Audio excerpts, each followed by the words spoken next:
আমার ওসমান হাদি ভাই শেষ হয়ে গেল, মানে শেষ। কি সুন্দর কথা বলতো, কি প্রতিবাদী কণ্ঠ তার। কত ভারতের বিরুদ্ধে দেশের যত ষড়যন্ত্র হয়েছে সবগুলোর বিরুদ্ধে আমার ওসমান হাদি ভাই কথা বলেছে। আজকে ওসমান হাদির জন্য আমি আসিফ হুজুর কিংবা আমার সামনে হাজার জনতা নয়, কোটি কোটি মানুষ আজকে ওসমান হাদির জন্য চোখের পানি ফেলছে। সিরাজগঞ্জের ভাইরা, মনটা আজকে বড্ড ভারাক্রান্ত।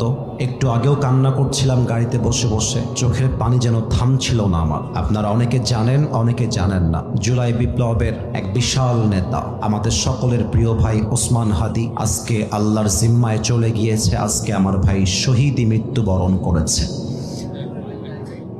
আমরা সিরাজগঞ্জের আজকের এই মাহফিল থেকে দোয়া করছি আল্লাহর কাছে, আল্লাহ যেন আমার ওসমান হাদি ভাইয়ের কবরটাকে জান্নাতুল ফেরদাউসের উঁচু মাকাম নসিব করে দেয়। পরে সবাই আমিন।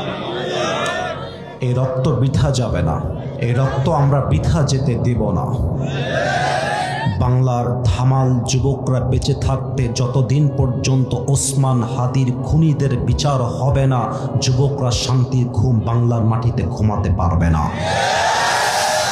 আমার ওসমান হাদি ভাই শেষ হয়ে গেল, মানে শেষ। কি সুন্দর কথা বলতো, কি প্রতিবাদী কণ্ঠ তার। কত ভারতের বিরুদ্ধে দেশের যত ষড়যন্ত্র হয়েছে সবগুলোর বিরুদ্ধে আমার ওসমান হাদি ভাই কথা বলেছে। আজকে ওসমান হাদির জন্য আমি আসিফ হুজুর কিংবা আমার সামনে হাজার জনতা নয়, কোটি কোটি মানুষ আজকে ওসমান হাদির জন্য চোখের পানি ফেলছে। সিরাজগঞ্জের ভাইরা,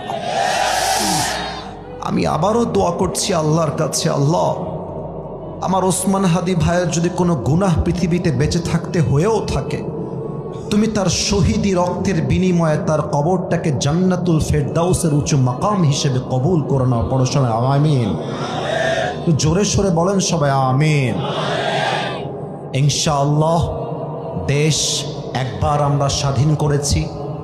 2024 সালে দেশটাকে আমরা নতুনভাবে আবার স্বাধীন করেছি। তবে জুলাই বিপ্লবের প্রত্যেকটা নেতার কাছে, প্রত্যেকটা ছাত্র জনতার কাছে আমি আসিফ হুজুর একটা বার্তা পৌঁছে দিতে চাই। আমাদের আর একটা যুদ্ধ এখনো করা বাকি আছে।